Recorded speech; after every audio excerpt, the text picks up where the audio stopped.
Paz do Senhor a todos, boa noite. Te convido a se colocar de pé.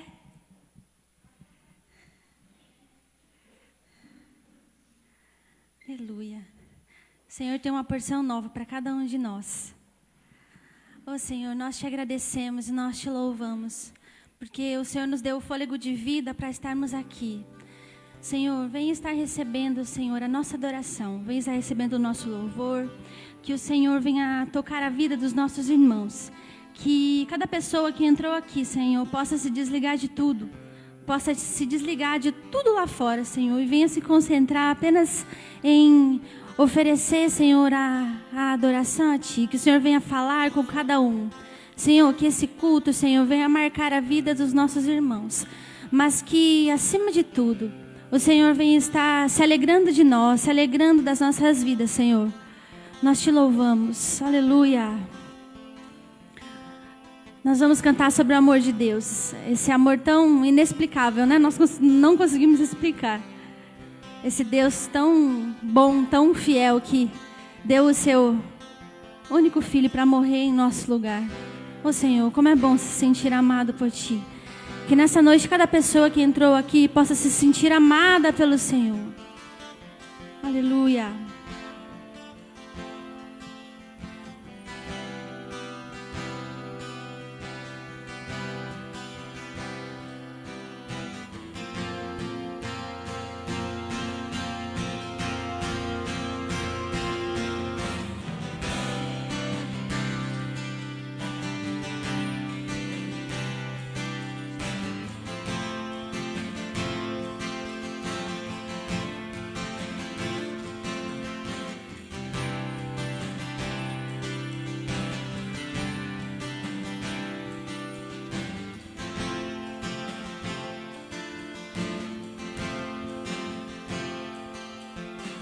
Mesmo sendo assim, pobre pecador, Deus me ama.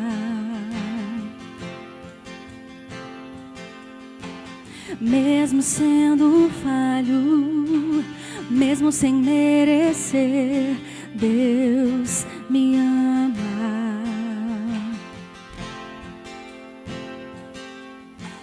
Se eu estou forte, se eu estou de pé, Deus me ama.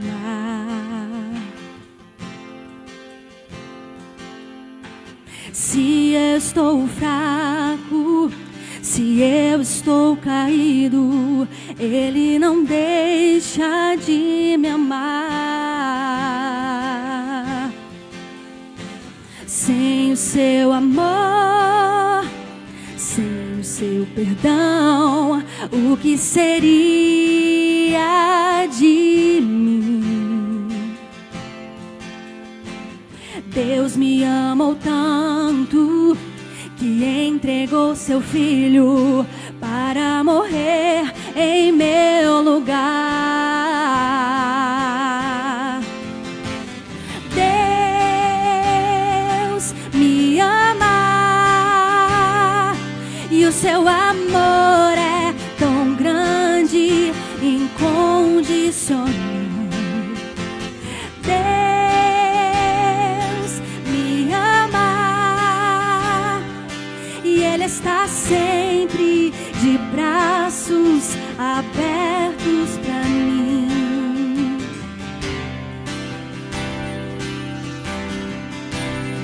Eu te convido a levantar as suas mãos para os céus e agradecer por esse grande amor. Cante assim conosco. Mesmo sendo assim, pobre pecador, Deus me ama.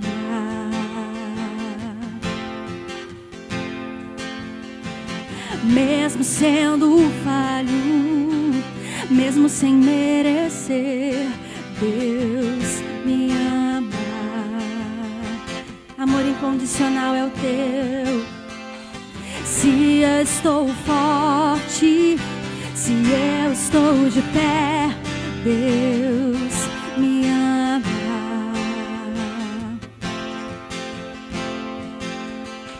Se eu estou fraco, Se eu estou caído, Ele não deixa de me amar.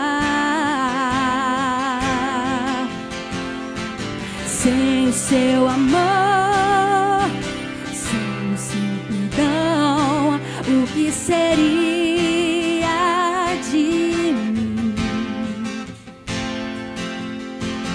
Deus me amou tanto que entregou seu filho para morrer em meu lugar.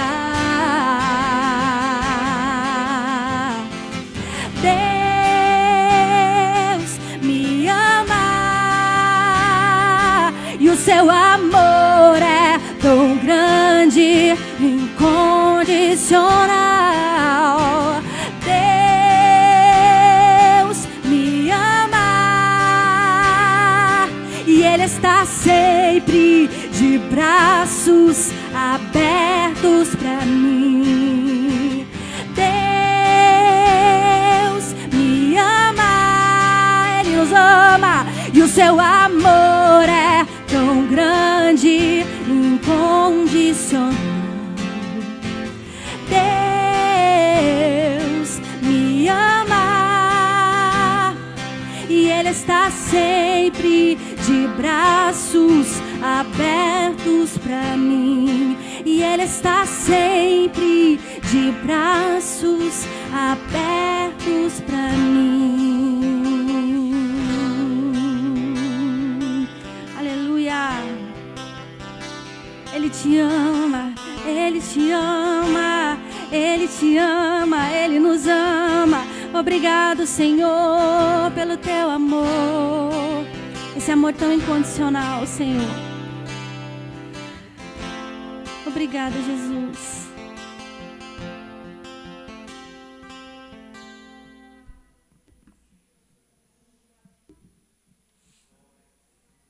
Aleluia, Jesus. Grande é o seu amor. Grande é o seu amor.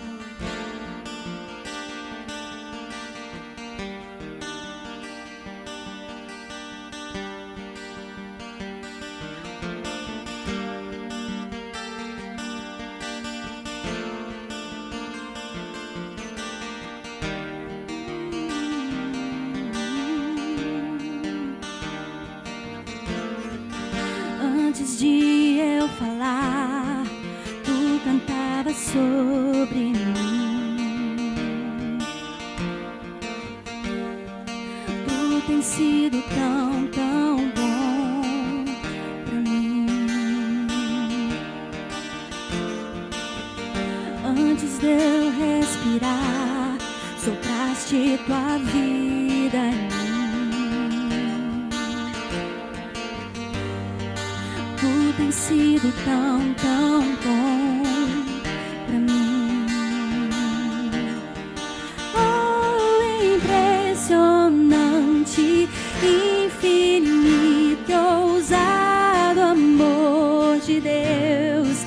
Oh, que deixa as 99 só pra me encontrar. Não posso comprá-lo, nem merecê-lo, mesmo assim se entregou. Oh, impressionante, infinito, ousado amor de Deus.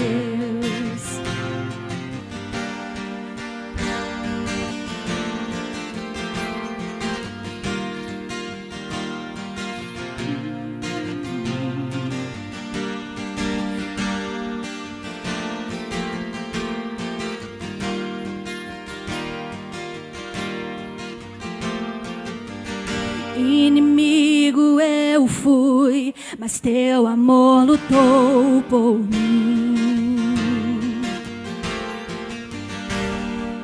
Tu tens sido tão, tão bom pra mim. Não tinha valor, mas tudo pagou por mim. Tu tens sido bom. Tu tens sido tão, tão bom pra mim. impressionante, infinito e ousado amor de Deus. Oh, que deixa as 99 só pra me encontrar. Não posso comprá-lo, nem merecê-lo, mesmo assim se entregou. Oh, impressionante, infinito e ousado amor de Deus.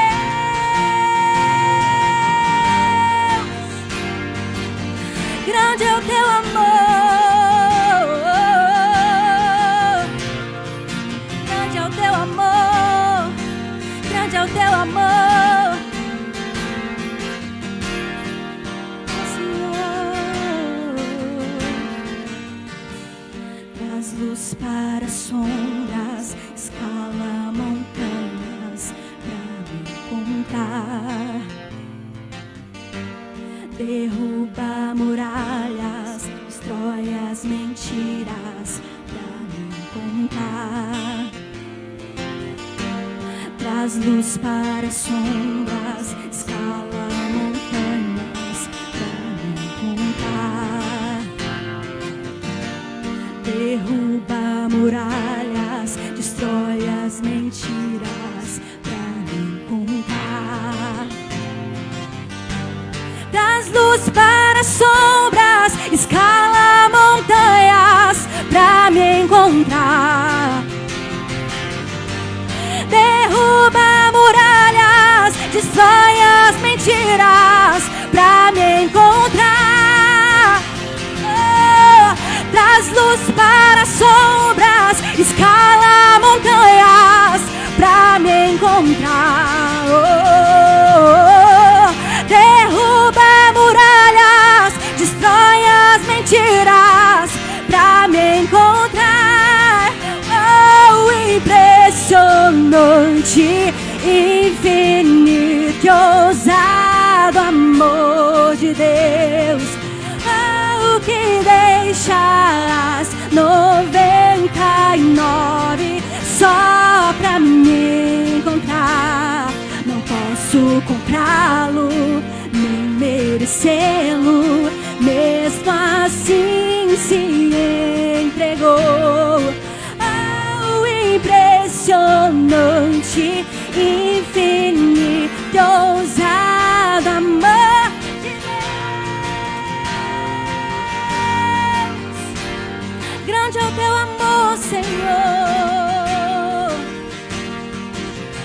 Grande, grande, grande és. Grande, grande és. Oh, impressionante, infinito e ousado amor de Deus. Oh, que deixa as 99 só pra me encontrar.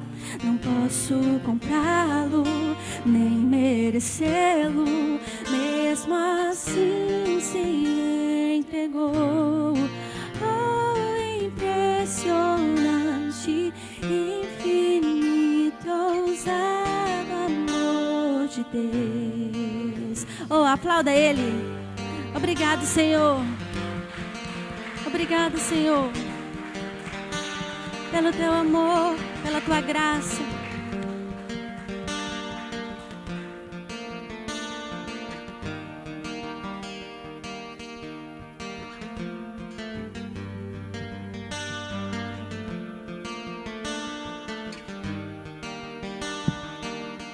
Paz do Senhor, irmãos, amém? Neste momento nós vamos continuar louvando o Senhor com as nossas ofertas, os nossos dízimos. Pode trazer aqui o gasofilácio, respeitando o distanciamento. E quem quiser também fazer pelo cartão, temos a maquininha ali atrás. Então contribui com a obra do Senhor. O Senhor vai te abençoar, vai te recompensar. Vamos orar pela oferta. Pegue a tua oferta e vamos orar. E o Senhor tenho certeza que estará abençoando a tua despensa, o seu lar, livrando de doença, de todo o mal. Senhor, nós te louvamos porque o Senhor é maravilhoso. Não porque ofertamos, mas porque o Senhor é maravilhoso. O Senhor tem tido compaixão de nós, Senhor. Até aqui o Senhor nos tem ajudado, o Senhor nos tem livrado. Senhor, agora que os teus filhos irão ofertar, trazer as ofertas até a tua casa, trazer os dízimos para a manutenção da tua casa, da tua causa, Senhor. Esteja abençoando a cada um, prosperando, Senhor, no trabalho, na vida financeira dos teus filhos, repreendendo o devorador, repreendendo toda doença, toda peste, Senhor, que tem assolado, nós repreendemos em nome de Jesus. Que os teus filhos sejam prósperos, Senhor, saudáveis. Meu Deus, a despensa dos teus filhos sejam abundante. Abençoa cada um, Senhor, em nome de Jesus. Amém. Vamos ver um vídeo e os irmãos tragam as suas ofertas.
Boa noite, meus irmãos, a paz do Senhor, amém? Glórias a Deus. A gente acabou de ver esse vídeo, você já ouviu algumas vezes, mas é sempre bom nós vermos novamente, né? Para você sempre ter a memória o quanto vidas são abençoadas e ajudadas com a sua colaboração, com a sua contribuição, né? Assim como também as nossas ofertas, os nossos dízimos, nós temos o projeto Ampliando o Território, amém? Que é a compra do terreno de fundo aqui com a nossa igreja, que você pode sim orar primeiro a Deus para que você tenha a certeza e o direcionamento sobre o formato da sua contribuição, né? Sabendo que a sua contribuição vai ajudar muito para que outras vidas possam ser abençoadas também. Se você, no seu coração, assim se prontificar, lá no fundo nós temos um envelope para o recolhimento desta oferta, para esse projeto que é a compra desse terreno, que já existe projetos em cima do que ser feito ali em cima sobre esse terreno, que com certeza vai ser de muita bênção. Amém? Glórias a Deus. Eu quero convidar você a abrir a sua Bíblia lá no livro de Neemias. Neemias, capítulo de número 1, versículo de número 1 ao versículo de número 11.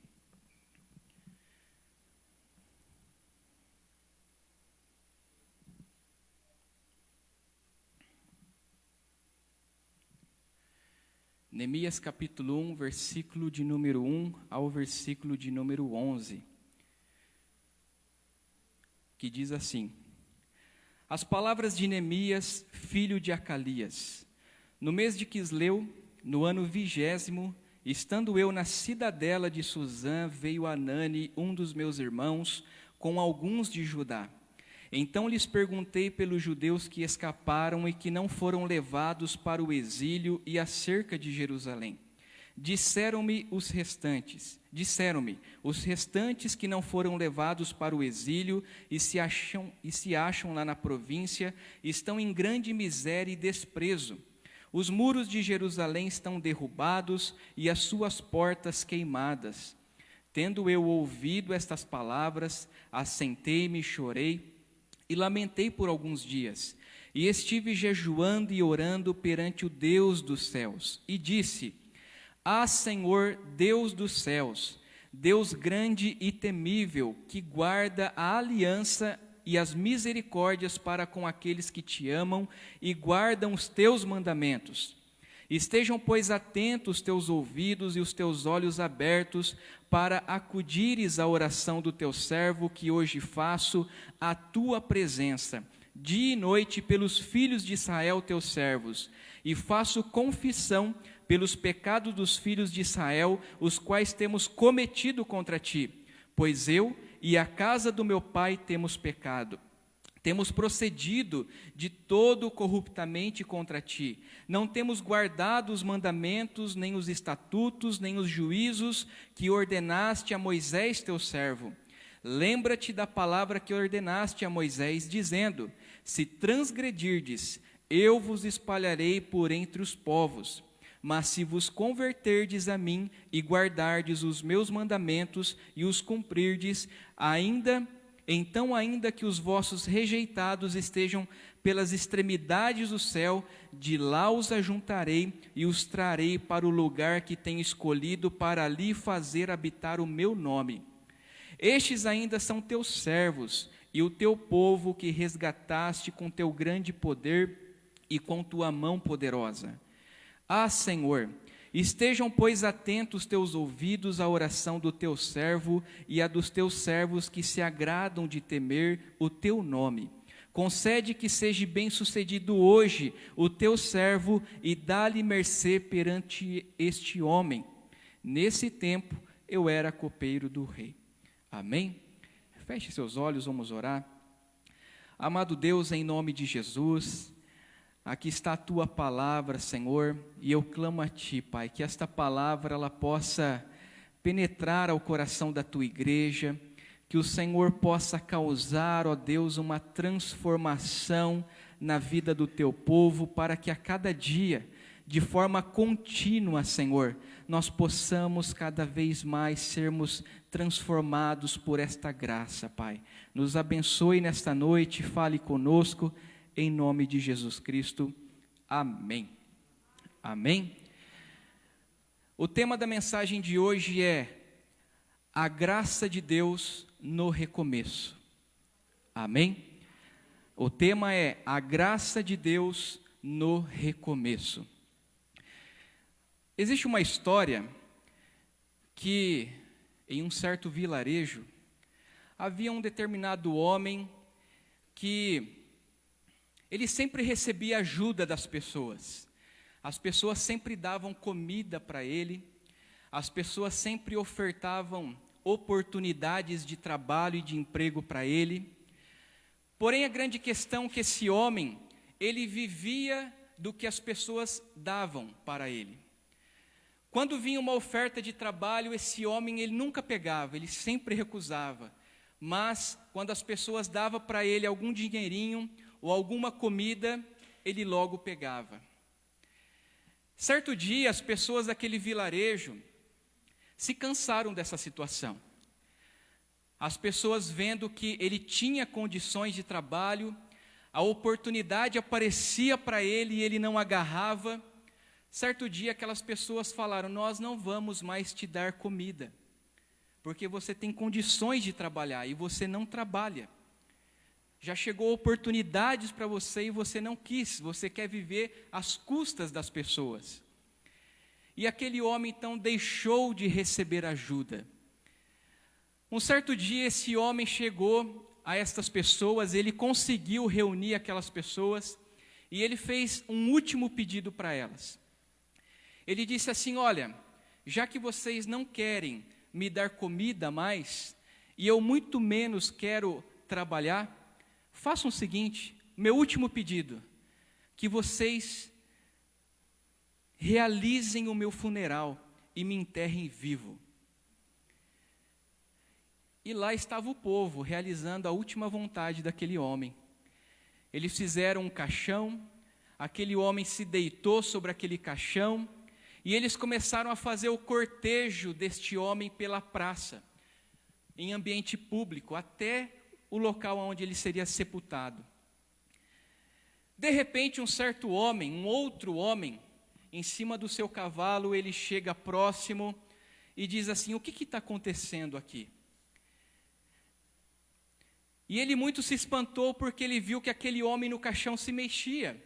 De repente, aquele homem se levanta, explica toda aquela situação, e aquele homem que estava sobre o cavalo, que havia acabado de chegar, que não estava entendendo nada do que estava acontecendo, ele disse para aquele homem no caixão, que agora havia se assentado, não estava mais deitado, mas estava sentado, e ele disse assim: saia dessa vida, recomece, e eu te dou um saco de feijão para você recomeçar a sua vida.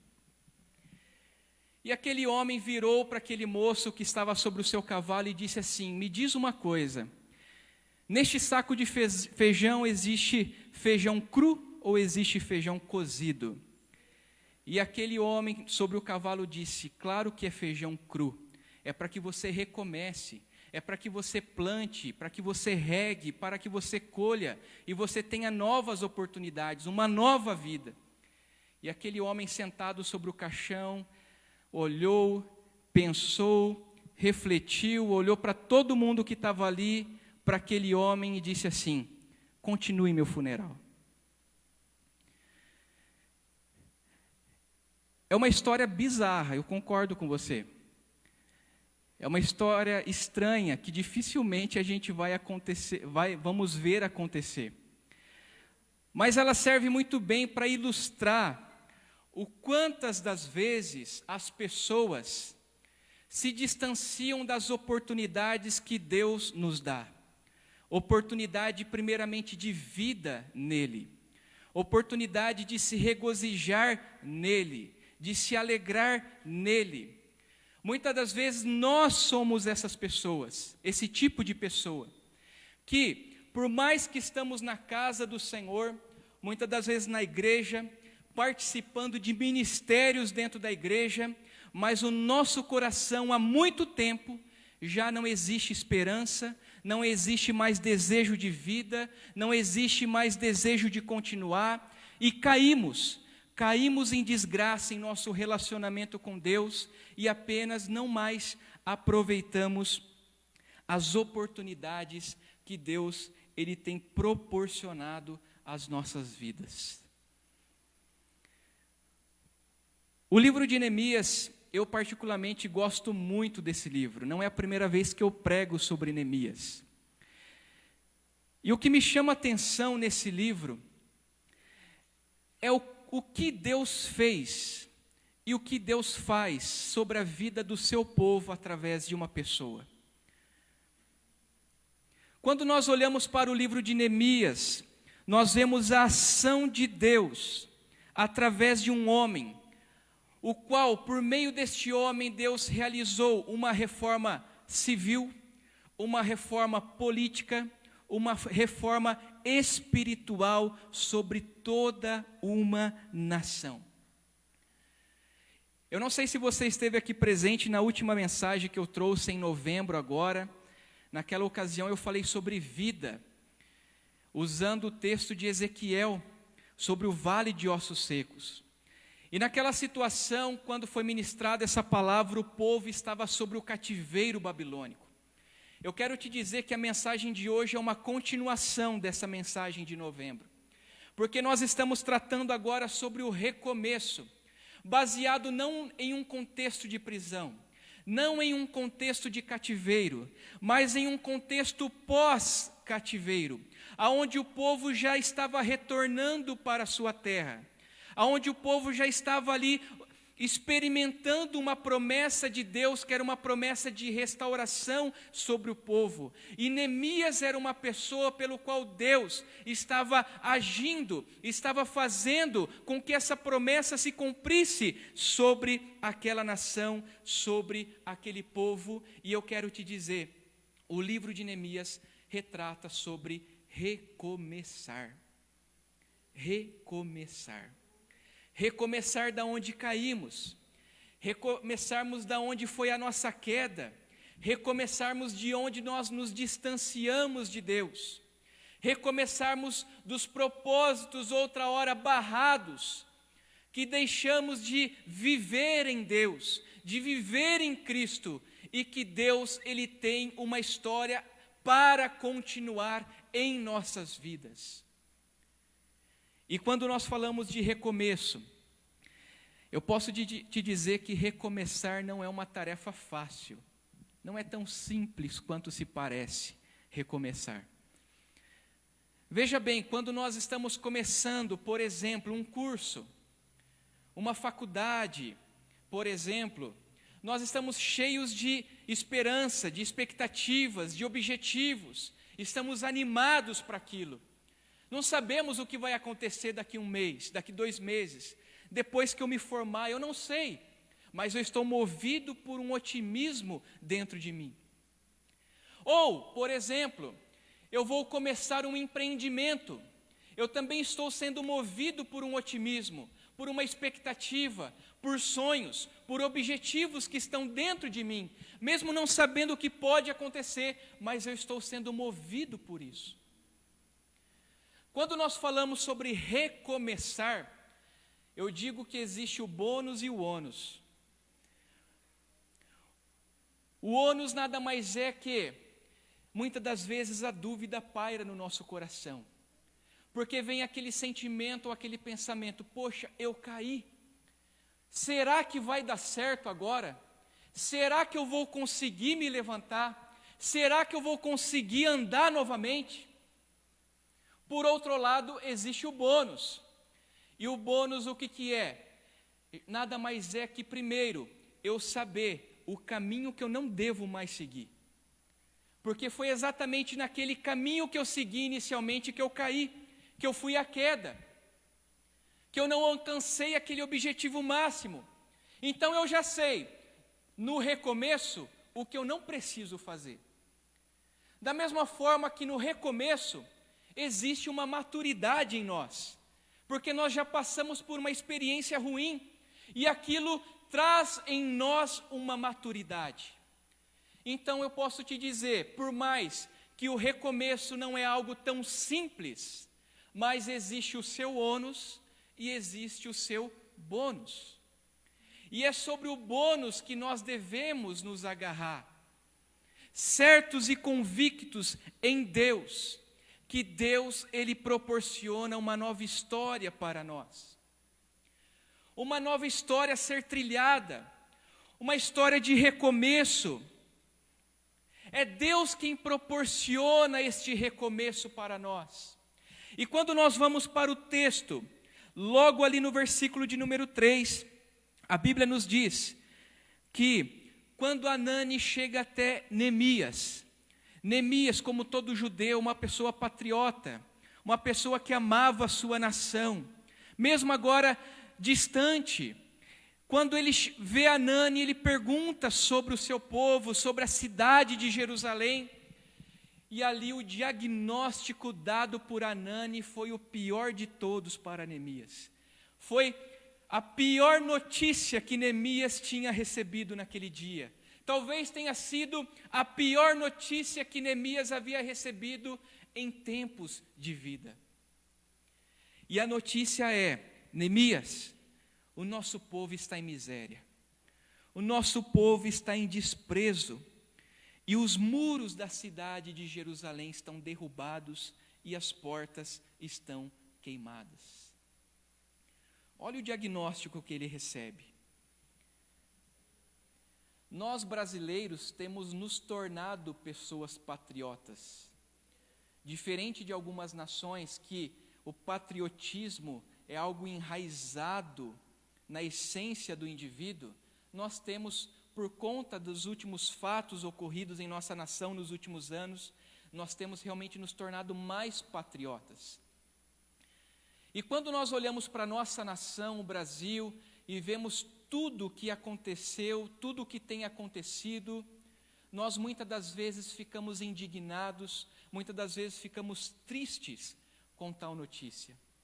E é exatamente o sentimento que chega até Neemias. Veja, olha só, os muros em uma cidade nos tempos de Neemias era fundamental. Sabe por quê? Eram os muros que demonstravam que aquela cidade era uma fortaleza. Eram os muros que mostravam que naquela cidade não havia penetração alguma. Os muros de uma cidade é o que demonstrava uma cidade bem cuidada, bem zelada, bem administrada, aonde o inimigo dificilmente penetraria os muros e facilmente seriam derrotados por aquela cidade. Há na história relatos de que no mundo antigo, no Oriente Médio, as cidades cercadas por muros, haviam muros tão espessos que até mesmo carruagens passavam por cima destes muros. Porque o muro era sinal de fortaleza, de poderio. E agora estava aqui o povo, que outra hora foi chamado de povo de Deus, estava em desgraça, estava em miséria, estava em desprezo. Outra hora, a cidade que foi reconhecida como o centro da adoração a Deus, estava com os muros derrubados, com as suas portas queimadas, ou seja, estava frágil, estava enfraquecida,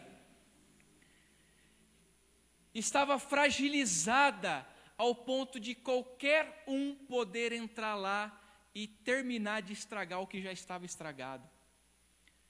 E Neemias, quando ele ouve isso, aquilo corrói o coração dele.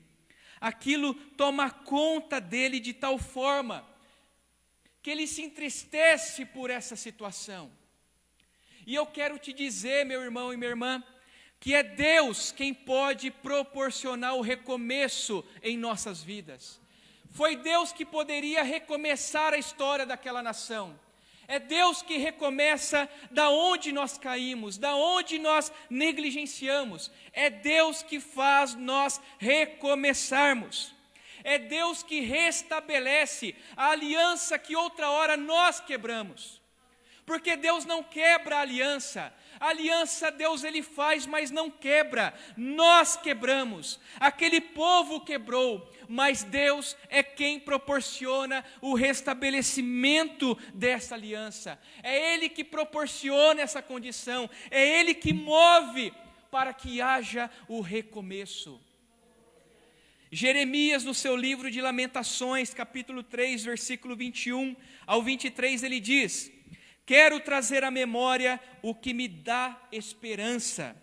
As misericórdias do Senhor são a causa de não sermos consumidos, porque as suas misericórdias não têm fim, renovam-se a cada manhã. Grande é a tua fidelidade.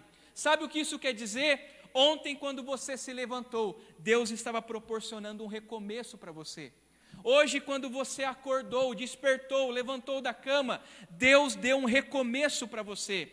Amanhã Deus dará um recomeço para você, se assim Ele quiser. Durante o restante da sua vida, todos os dias que você se levantar, lembre-se, Deus está dando um recomeço para mim, Por quê? Porque as misericórdias do Senhor não têm fim. Nós somos maus, nós somos pecadores, nós negligenciamos, nós colhemos consequência de nos afastarmos de um relacionamento com Deus, mas Deus tem o prazer de restabelecer este relacionamento novamente. Por quê? Porque as misericórdias do Senhor é a causa de não sermos consumidos. As misericórdias do Senhor não tem fim. Grande é a fidelidade de Deus para com o seu povo. Mesmo eu e você sendo infiéis, Deus continua sendo fiel com o seu povo, porque Ele zela pelo seu povo, Ele ama o seu povo e Ele restabelece a comunhão do seu povo com Ele. É somente Deus, meus irmãos, é somente Deus que pode fazer isso. Talvez você que está aqui nessa noite, ou você que está assistindo esse culto, pode dizer assim: eu não caí da presença de Deus.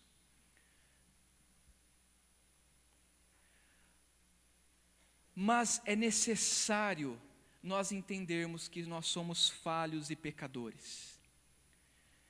O que fazer se cairmos? O que fazer se nós nos distanciarmos do relacionamento com Deus?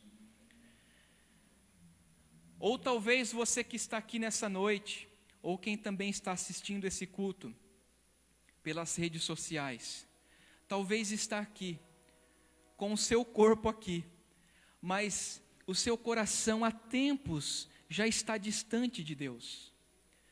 Talvez você está aqui porque se tornou uma prática sua, minha, aos domingos estarmos ao culto, mas o nosso coração está a quilômetros e quilômetros de distância de Deus.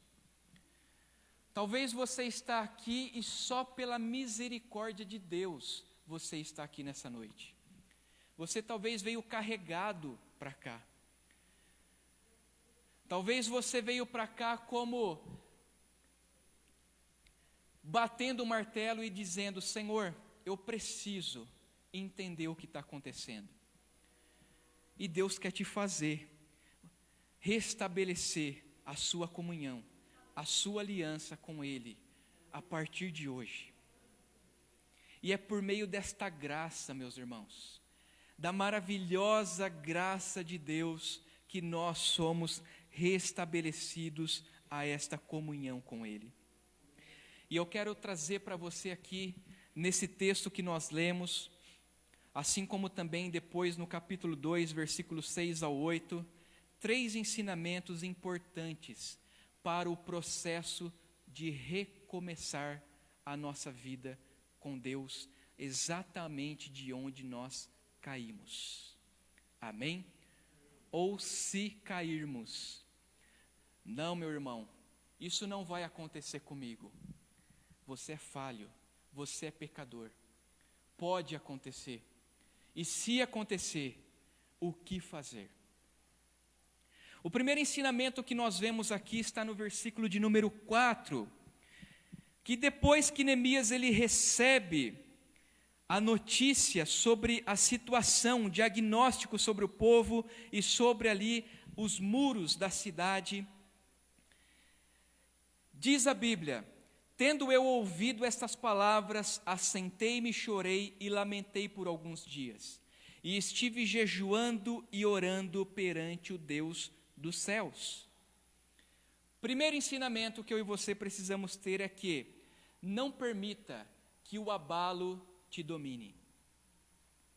Não permita o abalo te dominar. A notícia que Neemias ele recebe o abalou profundamente, ao ponto de que, olha só os passos que aconteceram aqui. Diz a Bíblia que ele ouve. Quando ele ouve a notícia, muito provavelmente ele estava de pé, logo ele se assenta.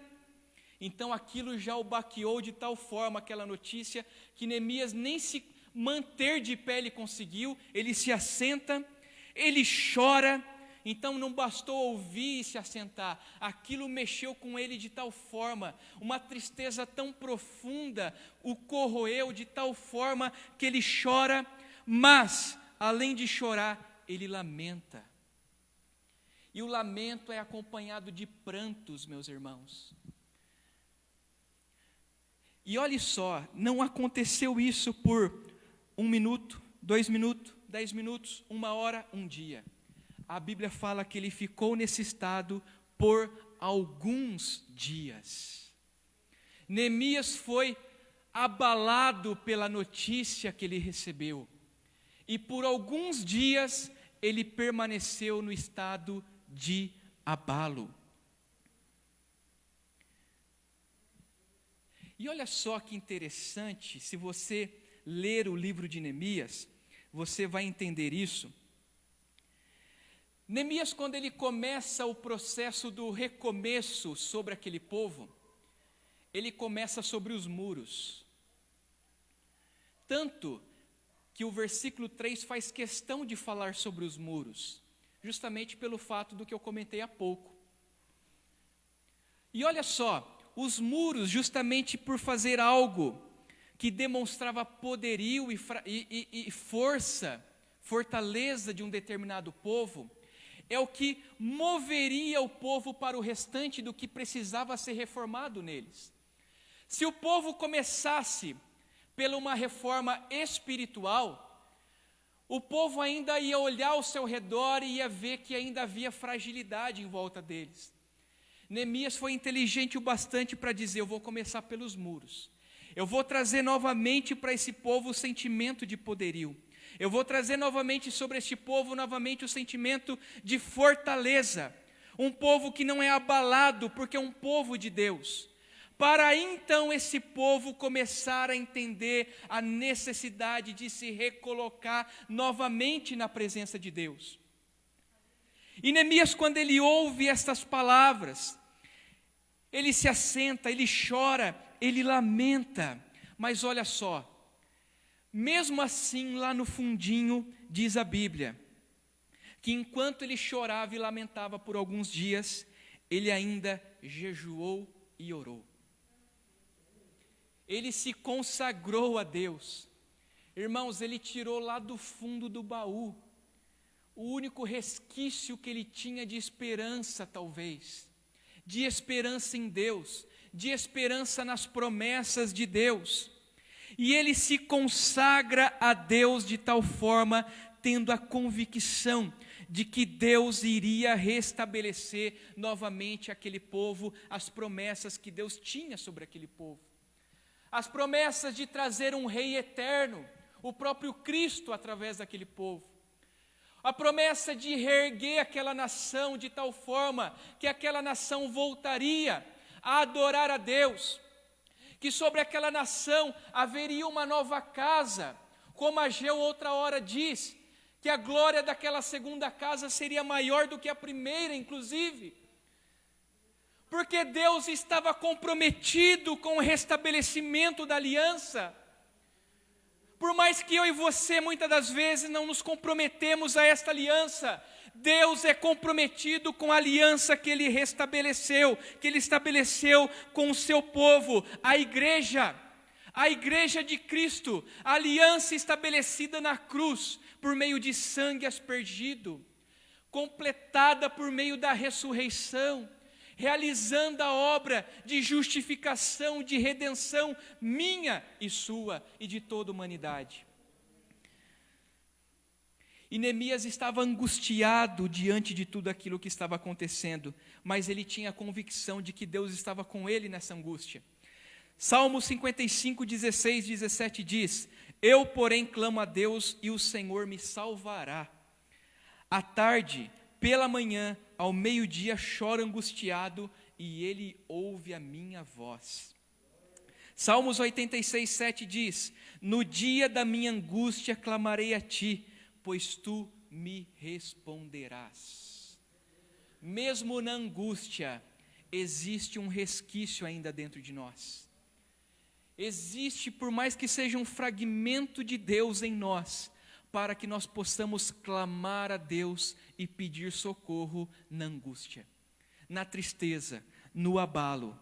E é exatamente nesse momento que nós movemos esse resquício, esse grãozinho, essa pequena parte dentro de nós, as Escrituras nos deixam a certeza de que Deus vai nos ouvir e que Ele vai nos responder.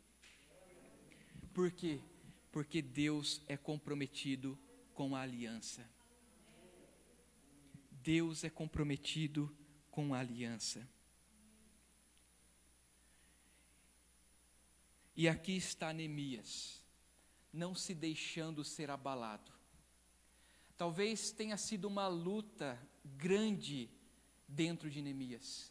Por um lado a tristeza, por um lado o choro, por um lado a amargura, por um lado a angústia, por um lado o lamento, e por outro lado um resquício lutando contra tudo isso. Mas foi esse resquício que foi o maior de tudo. Foi exatamente esse pouco, esse pequeno grão, que sobressaiu a todos estes sentimentos, e Neemias não se deixou manter abalado diante da situação. O processo do recomeço passa pelo processo de não ficar abalado, não permanecer abalado. E entenda uma coisa, Neemias ele se consagrou e orou. Sabe o que isso quer dizer? Oração e consagração precede qualquer ação. Oração, consagração precede qualquer ação.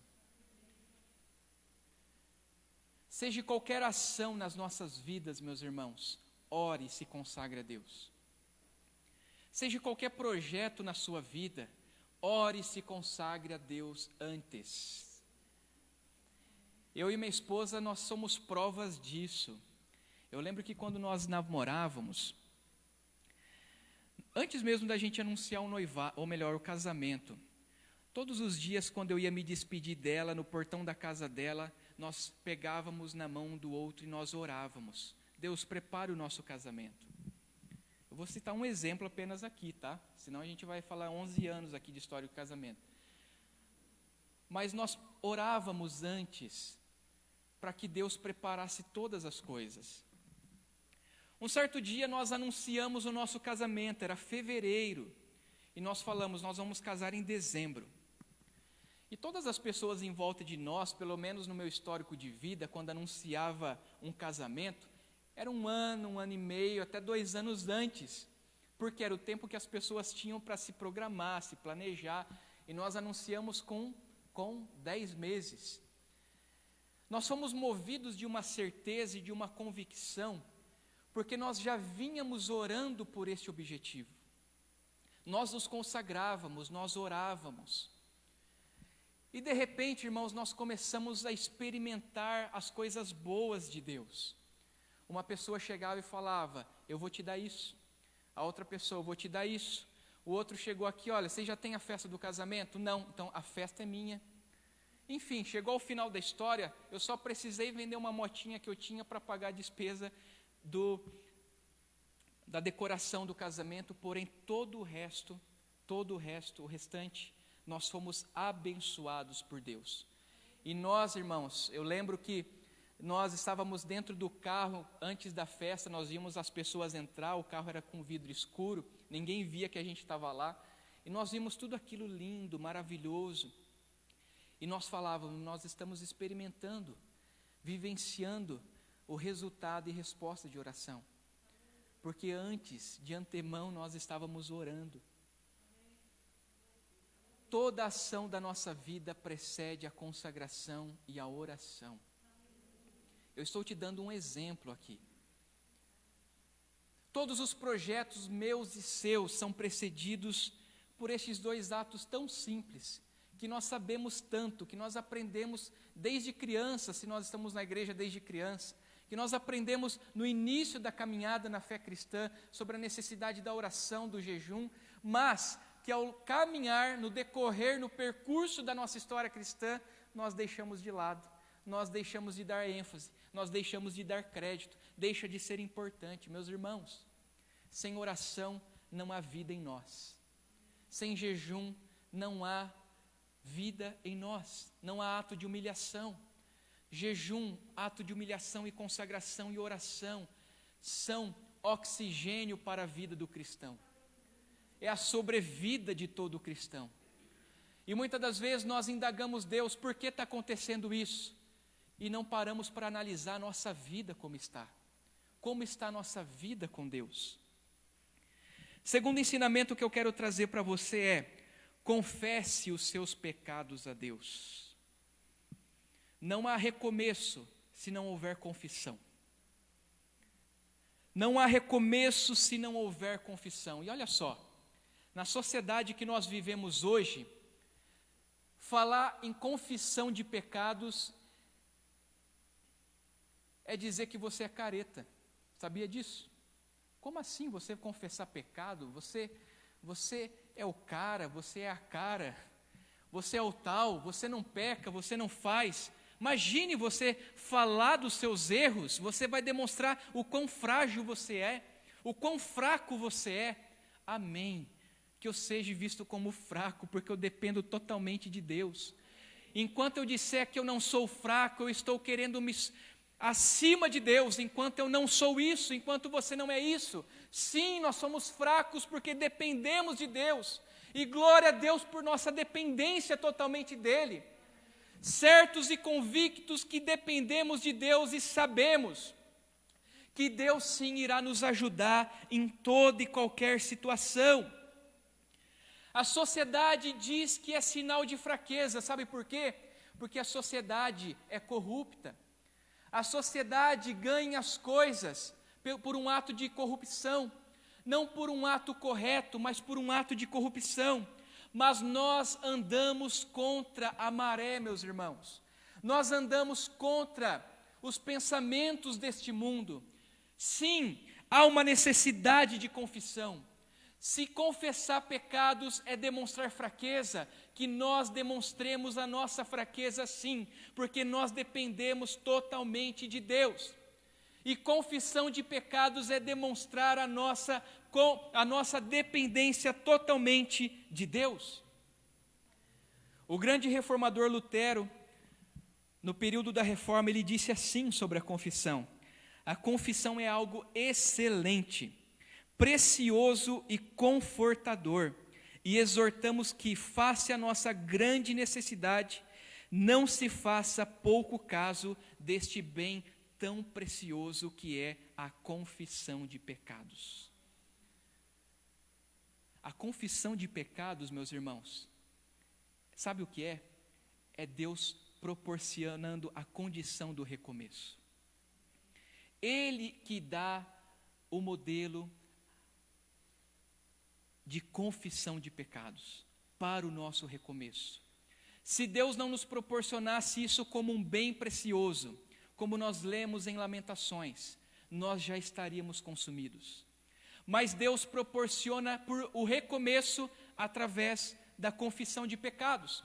E olha só, ainda Lutero, quando ele prega as 95 teses na porta daquela igreja, iniciando o movimento da reforma, sabe qual foi a primeira tese que ele escreveu na época? Ele disse assim: arrependei-vos. Nosso Senhor e Mestre Jesus Cristo quis que toda a vida do crente fosse de contínuo arrependimento. Não há confissão de pecados se não houver arrependimento. O arrependimento precede a confissão. Eu vou confessar a Deus, mas o meu coração não está arrependido. Isso não é confissão genuína. Isso não é confissão autêntica perante Deus. Não há por que Deus aceitar a minha e a sua confissão se não houver arrependimento. Professor e doutor Parker, escritor, teólogo anglicano, no seu livro Fé Ativa, por sinal, um excelente livro, e eu recomendo esse livro, ele diz assim, que o arrependimento é uma ação que deve se tornar um hábito quanto um traço de caráter de todo cristão. O arrependimento faz parte do meu e do seu caráter, como cristão. Se não há arrependimento, não há Cristo em nossas vidas. Porque Cristo move em nós este arrependimento. E quando nós nos arrependemos genuinamente do nosso pecado, da nossa queda, isto mostra o quanto nós amamos a Deus, o quanto nós amamos a Cristo, o quanto nós queremos sim que a nossa aliança com Ele esteja cada vez mais firme e restabelecida. Se não há arrependimento, não há nenhuma dessas coisas. Isso significa que nós não amamos Cristo tanto quanto muitas das vezes falamos que amamos. Eu posso resumir aqui que a confissão de pecados é como uma pessoa que vai a um médico. E quando ela chega nesse médico, o médico diz para ela: olha, você está gravemente doente. Aquela pessoa diz assim: eu não estou doente, eu estou muito bem, por sinal. E o médico diz assim: você está doente. Está aqui o resultado. Você está doente. É o diagnóstico do médico para ele. A confissão de pecados nada mais é que concordar com o diagnóstico de Deus, que é: sou pecador. Este é o diagnóstico de Deus sobre as nossas vidas. Eu e você somos pecadores e precisamos confessar. E na confissão, o processo da confissão passa primeiro pelo processo do arrependimento. E para nós recomeçarmos, que é o que nós estamos falando aqui, nós precisamos confessar com arrependimento. 1 João capítulo 1, versículo 9 diz: se confessarmos os nossos pecados, Ele é fiel e justo para nos perdoar e nos purificar de toda injustiça. Que a confissão seja um hábito nas nossas vidas. Que a confissão seja um hábito contínuo, porque ele é um hábito saudável na nossa vida cristã. Ele traz alívio às nossas almas, ele traz alívio à nossa vida, porque nós confessamos com arrependimento. E terceiro ensinamento que eu quero trazer para você aqui está no capítulo 2, versículos 6 ao 8, que diz assim: então o rei, estando a rainha sentada junto dele, me disse: quanto durará a tua ausência? Quando voltarás? Aprove ao rei enviar-me, e marquei certo prazo. E ainda disse ao rei: se ao rei parecer bem, dê-me carta para os governadores além do Eufrates, para que me permitam passar e entrar em Judá. Como também carta para Asaf, guarda das matas do rei, para que me dê madeira para as vigas das portas da cidade, do templo, para os muros da cidade e para a casa em que deverei alojar-me. E o rei me deu, porque a boa mão do meu Deus era comigo. Terceiro ensinamento: desfrute da graça que somente Deus dá. Neemias, ele estava distante do seu país. Neemias, ele era um copeiro. O copeiro servia diretamente ao rei. Era um cargo de confiança, porque o copeiro era nada mais aquele responsável por experimentar todo o alimento antes do rei. Era até cruel essa atividade, né? Porque se tivesse envenenado, ele era o primeiro a morrer. Mas por que ele era isso? Porque ele era alguém de confiança do rei. É alguém que o rei diria assim: eu sei que ele não está mentindo para mim. É alguém que diria para o rei a verdade, custe o que custar. E o rei não tinha obrigação nenhuma de liberar Neemias para voltar ao seu país. Porque talvez Neemias fosse o copeiro de maior confiança do rei. Mas diz a Bíblia que quando o rei viu a face de Neemias, viu a sua tristeza, ele estava com medo, Neemias, e ele pergunta a Neemias, e Neemias diz o que estava acontecendo. E o rei diz: Neemias, tudo bem, eu deixo você voltar para o seu país, fique tanto tempo lá e você retorna, ajude o seu povo. E Neemias, aproveitando a situação, já que o rei então liberou ele pede: rei, me dê cartas para passar o Eufrates, para que eu chegue em segurança até o meu país, para que eu não seja barrado por ninguém. E o rei deu essas cartas. Neemias, aproveitando a situação, também pede cartas para que o rei pudesse dar a ele madeiras, para ele reconstruir os muros, a cidade, as casas. E o rei concedeu carta. mesmo Neemias não merecendo, o rei concedeu. Isto é a graça. Nós não merecendo e mesmo assim Deus proporcionando a nós um novo recomeço, uma nova condição, uma nova história, uma nova oportunidade, uma nova chance, uma nova realidade, uma história de recomeço. E Neemias, ele desfrutou dessa graça, porque imediatamente ele se foi. E lá estava Neemias, na sua história, reconstruindo os muros. 56 dias, tempo recorde, os muros da cidade foram reerguidos. Mesmo diante de tanta provação, de tantos inimigos que se levantaram contra ele, querendo desanimá-lo, mesmo assim ele permaneceu fiel a Deus. Após a reconstrução do muro, que trouxe ao povo novamente aquele senso de poderio, de fortaleza, de força, ele trouxe uma reforma espiritual sobre o povo, ao ponto de ler as Escrituras em plena praça pública. E o povo começou a chorar e Neemias disse: não chorem, mas se alegrem, porque Deus está dando um recomeço para vocês. E ali inicia o grande movimento de retorno do povo judeu para o seu país, pós-cativeiro. E assim as promessas de Deus se cumprindo, o recomeço de Deus se firmando e o recomeço de Deus se fortalecendo sobre aquela nação. É somente Deus que proporciona isso, meus irmãos. É somente Deus mediante a sua graça. 1 Coríntios 12:9 diz: a minha graça te basta, porque o meu poder se aperfeiçoa na fraqueza. De boa vontade, pois, mais me gloriarei nas fraquezas, para que sobre mim repouse o poder de Cristo. A graça dele nos basta. Amém? Vamos se colocar de pé, em nome de Jesus. Vamos fazer uma oração. Amém? Eu quero convidar você a fechar seus olhos e a se entregar de fato a Deus aqui nessa noite.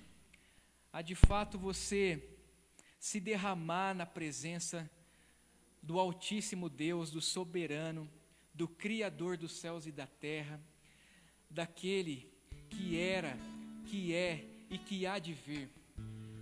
Ao Senhor Jesus Cristo, o Redentor, Salvador. Meus irmãos, é pela graça de Deus, é pela graça de Deus que há o recomeço dele sobre as nossas vidas.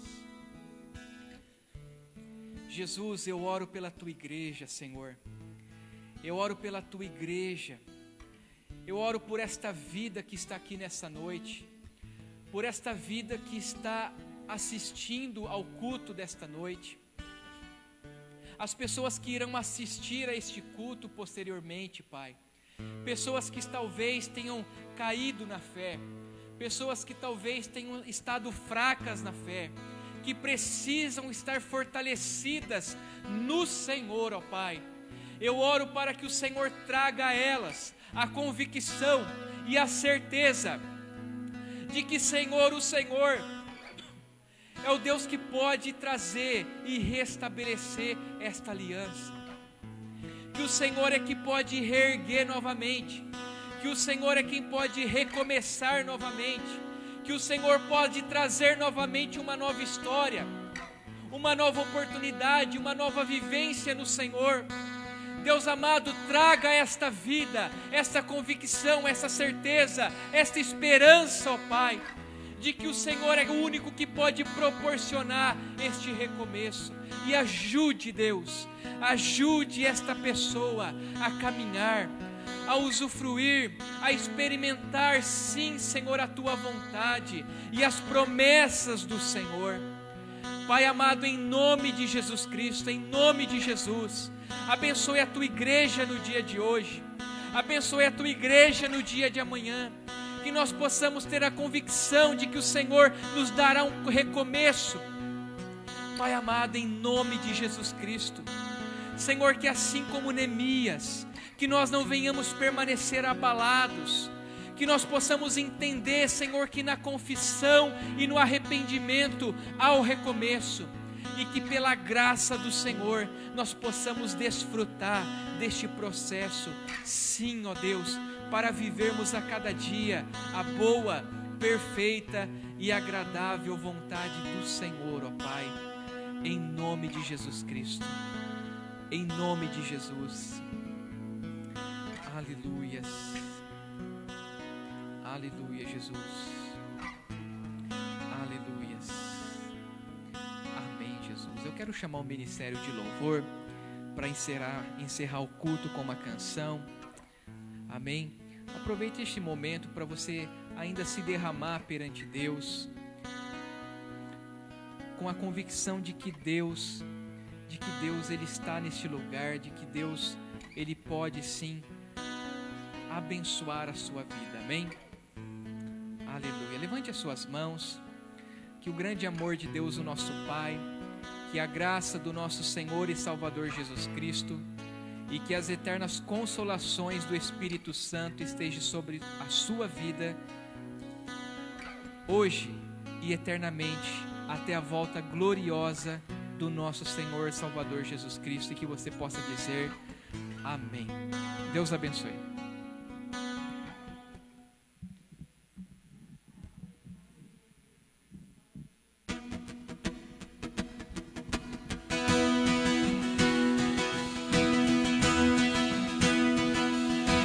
Com palmas.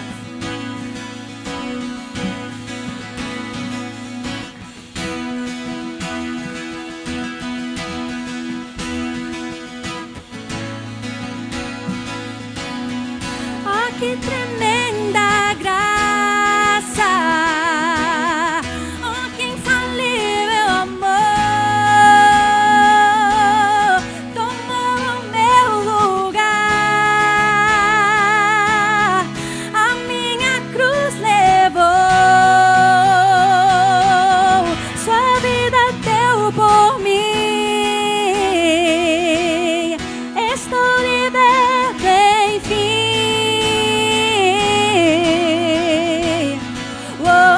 Jesus, eu canto pelo que fez por mim.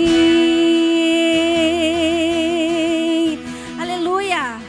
Ótima semana para você.